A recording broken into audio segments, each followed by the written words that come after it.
ក្នុងសង្គមកម្ពុជាបច្ចុប្បន្ននេះមនុស្សមួយចំនួនយល់ថាប្រសិនបើចង់មានទ្រព្យសម្បត្តិឬឡើងឋានៈបានលឿននោះគឺត្រូវតែចេះអែបអបចេះបញ្ចែកបញ្ចើឬលើកសរសើរទៅលើអ្នកមានអំណាចបើទោះបីជាបុគ្គលនោះដឹងថាទង្វើមួយចំនួនមិនគប្បីធ្វើក៏ដោយ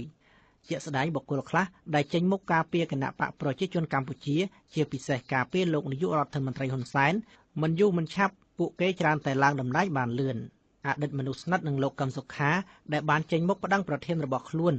គឺលោកឈឹមផលវរុនពេលនេះបានតំណែងជាទីប្រឹក្សារដ្ឋាភិបាលជាងនេះទៀតកាលពីចុងឆ្នាំ2015បរិះម្នាក់ដែលនាំមុខគេក្នុងការដឹកនាំបាតកម្មទម្លាក់លោកកឹមសុខាពីអនុប្រធានរដ្ឋសភានោះក្រោយមកក៏មានព័ត៌មានផ្សាយថាបរិះរូបនោះត្រូវបានតែងតាំងជាជំនួយការនាយករដ្ឋមន្ត្រីដែលមានឋានៈស្មើនឹងអគ្គនាយករង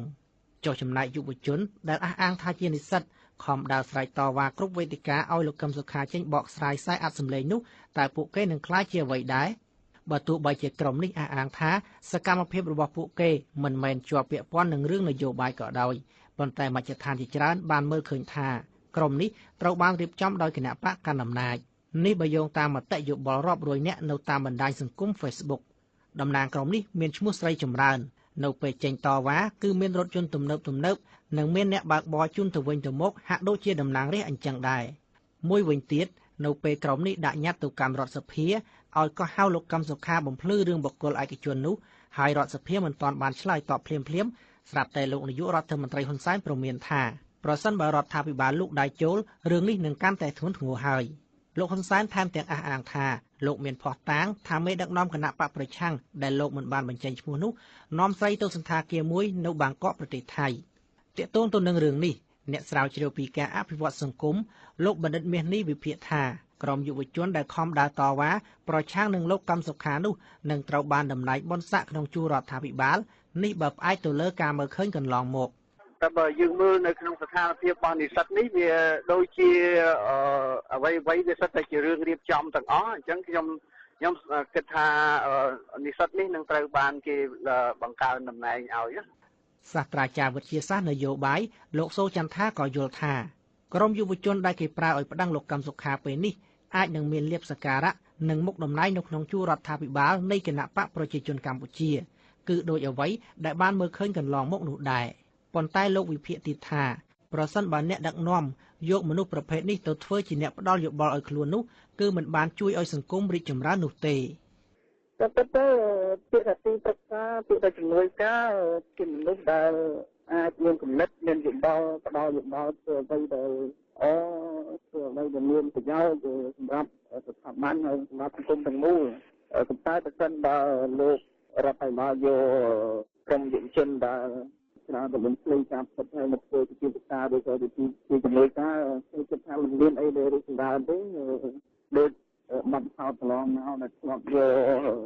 ក្រុមដែលជាអ្នករៀបចំឡើងមានបញ្ហាសង្គមមកធ្វើជាទីប្រឹក្សាវាមិនមានអីប្រែប្រួលទេតែផ្ទុយទៅវិញធ្វើឲ្យសង្គមយើងកាន់តែមានលក្ខណៈហែកហួរបន្តទៀតហើយការលៀបពណ៌គ្នាការប្រឆាំងគ្នាដែលផ្ទុយពីវប្បធម៌នយោបាយជាប្រទេសនៅតែបន្តកើតមានដូច្នេះហើយបានយើងឃើញសង្គមខ្មែរនៅតែបន្តមានការជិះជាន់បន្តមានយុទ្ធសាស្ត្រសង្គម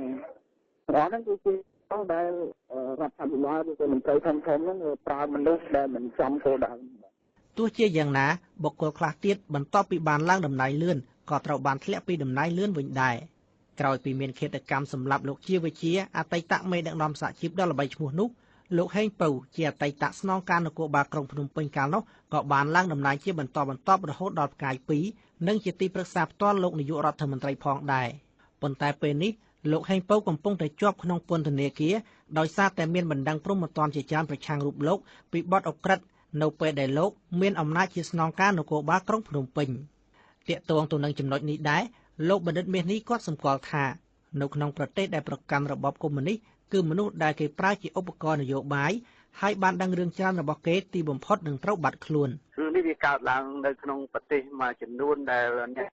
មានអំណាចប្រើអំណាចផ្ដាច់ការនឹងគេប្រើគឺក្រុមនឹងគេហៅថាស្ថិតនៅក្រោមការចាត់ចែងរបស់ក្រុមចារកម្មអញ្ចឹងក្រុមចារកម្មនឹងទៅអ្នកណាដែលគេប្រើឲ្យធ្វើការអីច្រើនពេកហើយដឹងរឿងគេច្រើនពេកថ្ងៃក្រោយគេត្រូវបំបត្តិត្រឹមបញ្ហាមួយដើម្បីកុំឲ្យរឿងហ្នឹងវានៅវែងឆ្ងាយណាអានេះសម្រាប់ប្រទេសគេទេណាខ្ញុំមិនហ៊ាននិយាយនៅក្នុងប្រទេស